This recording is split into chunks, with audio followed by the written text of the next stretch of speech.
मी अतिशय जिव्हाळ्याचा प्रश्न विचारला त्याबद्दल तुमच्या सर्व न्यूज चॅनलचे मनापासून आभारी आहे.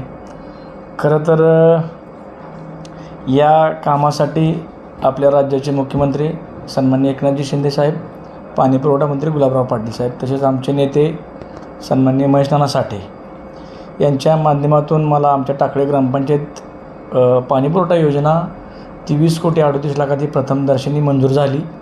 त्यामध्ये नंतरच्या काळामध्ये आपल्याकडं त्या योजनेसाठी थोडासा निधी कमी पडता होता. त्यानंतर आपण जवळजवळ 4.5 कोटीचं त्याची सुधारित प्रशासकीय मान्यतासाठी प्रस्ताव पाठवला आहे. तो मंजूर झाला आहे.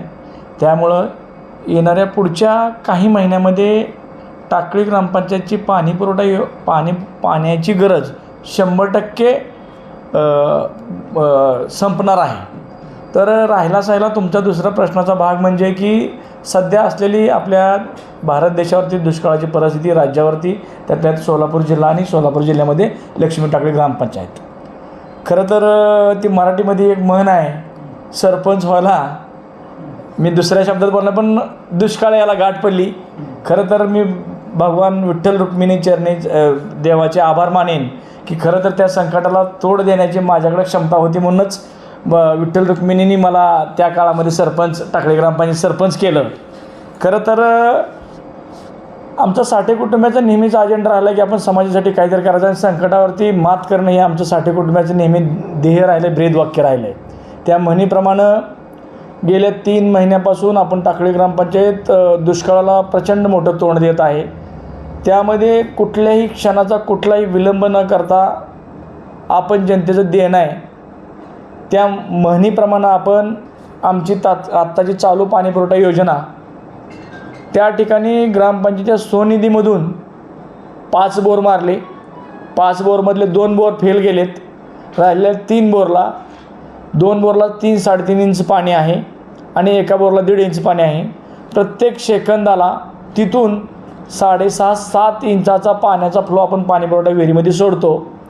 मी म्हणणार नाही 100% लोकांची कंप्लायन्स पूर्ण केलं किंवा लोकांची गरजा पूर्ण केल्या नाहीत, पण 90% लोकांच्या गरजा मी त्या पाणीपुरवठा योजनेच्या माध्यमातून पूर्ण केलेत. राहिला गोष्ट विषय असा की काल परवा टाकळी ग्रामपंचायतीचे ग्रामदैवत लक्ष्मी देवीची यात्रा होती. एवढं मोठं दुष्काळाचं संकट असतानासुद्धा यात्रेच्या कालावधीमध्ये कुठल्याही माणसाला साध्या 1 लिटर पाण्याचीसुद्धा टंचाई भासू दिली नाही. भगवान विठ्ठल रुक्मिणीने एवढी ताकद दिली आहे आणि माझ्या पाठीशी एवढे मोठे उभे असलेले महाराष्ट्र राज्याचे, देशाचे नेते उभे असल्यामुळं आपण ते काम आणि येणाऱ्या संकटावर प्रचंड मात करून आपण दुष्काळावरती मात मिळवलेली आहे.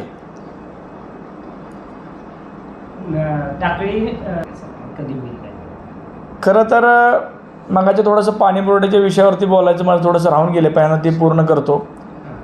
मी जानेवारी महिन्यामध्ये सन्माननीय गटविकास अधिकारी, सन्माननीय तहसीलदार, प्रांतसाहेब, जिल्हा अधिकारी यांना पाणीपुरवठा टँकरद्वारे मागणी व्हावी म्हणून मी शासनाला 3 महिन्यापूर्वी म्हणजे जानेवारीच्या एंडिंगलाच मी प्रस्ताव सादर केले होते.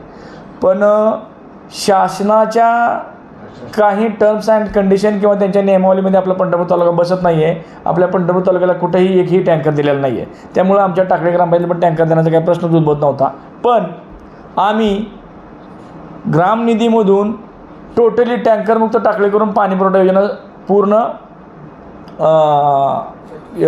लोकांच्या गरजा केल्या आणि ग्रामपंचायतच्या ग्रामनिधीमधून जिथं पाणीपुरवठा योजना टाकळी ग्रामपंचायतीच्या हद्दीमध्ये असणारा 100-150 पर्यंतचा ओढा खोलीकरण, अतिक्रमण बाधित जमीन काढून त्याचं खोलीकरण करून त्याच्या भरावा तयार करून त्याच्यावरती रस्ते तयार करून लोकांना मॉर्निंग आणि इव्हिनिंगचा ट्रॅक पण तयार करून दिला. त्याचं सुशोभीकरण केलं आणि ते ग्रामपंचायतीच्या ग्रामनिधीमधून केलं आहे. विशेषतः आपल्या टाकळी ग्रामपंचायत जवळ 16-17 एकर जमीन अतिक्रमण बाधित होती. कसल्याही गोष्टी तक्रारी न करता ते अतिक्रमण बाधित जमीन ताब्यात घेऊन त्या वड्याचं खोलीकरण केलं, बांधाऱ्याचं सुशोभीकरण केलं आणि आता येणाऱ्या भविष्य काळामध्ये उदाहरणार्थ माळ्याचा मळा ते टाकळीचा पूर्ण भाग ते अण्णाभाऊ साठे शाळेपर्यंत इथनं भविष्य काळामध्ये पुढील 20 वर्षामध्ये एकही बोरा आटणार नाही अशी व्यवस्था करून ठेवली. कारण का 150 वर्षापासून त्या ओढा म्हणजे MI तलाव जो आहे त्याचं कॅचमेंट एरिया किंवा जो तलाव ज्या स्तोत्रावरती भरतो तो टाकळीचा ओढा आहे आणि त्या ओढ्यावरती तो तलाव आहे. म्हणजे एवढा मोठा 500 एकरामध्ये असलेला तलाव तो एक छोटी नदीसारखा होता, तो बुजून गेला होता, त्याला गटरीचं स्वरूप आलं होतं साहेब. तर आम्ही तो ग्रामपंचायतच्या स्वनिधीमधून सन्माननीय आमच्या पक्षाचे नेते असतील, महेशनाना साठे असतील, परिचारक युतीमधील सर्व ज्येष्ठ नेते मंडळी असेल, माझे सभागृहाचे सर्व ग्रामपंचायत सदस्य असतील, उपसरपंच असतील, ग्रामसेवक महोदय असतील, माझ्या कार्यालयाचे कर्मचारी असते, मला ह्या योजनेमध्ये सर्वांच मोलाचं सहकार्य लाभलं आणि गेली 2 ते 2.5 महिने झाले मी त्या ओढ्यावरती काम करतो आहे. आणि दुसरी गोष्ट राहिली तुम्ही विचारलेला महत्त्वाचा प्रश्न की येणाऱ्या भविष्य काळामध्ये आपण टाकळीकडं एक गाव म्हणून न बघता प्रति पंढरपूर म्हणून बघितलं पाहिजे साहेब. आणि ग्रामविकासाचा निधी आणि नगरविकासाचा निधी ह्याच्यामध्ये जमीन आसमान फरक आहे. कारण का गावाला येणारा निधी आणि नगरपालिका कॉर्पोरेशन क्षेत्राला येणारा निधी हा प्रचंड तफावत आहे.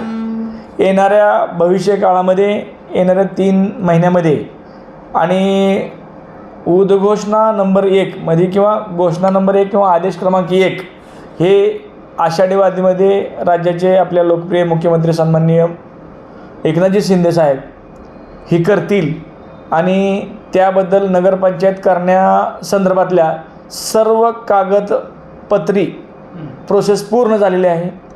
आपल्या राज्याचे निवडणूक आयोग, देशाचे निवडणूक आयोग यांचा अहवाल पण आपल्याला प्राप्त झालेला आहे. एक शेवटची एक त्यात टेक्निकल अडचण राहिली होती. राज्य निवडणूक आयोगाचा तो अहवाल पण नगर विभागास प्राप्त झालेला आहे. येणाऱ्या 2 ते 3 महिन्यामध्ये आमची नगरपंचायत होईल अशी मला अपेक्षा आहेत.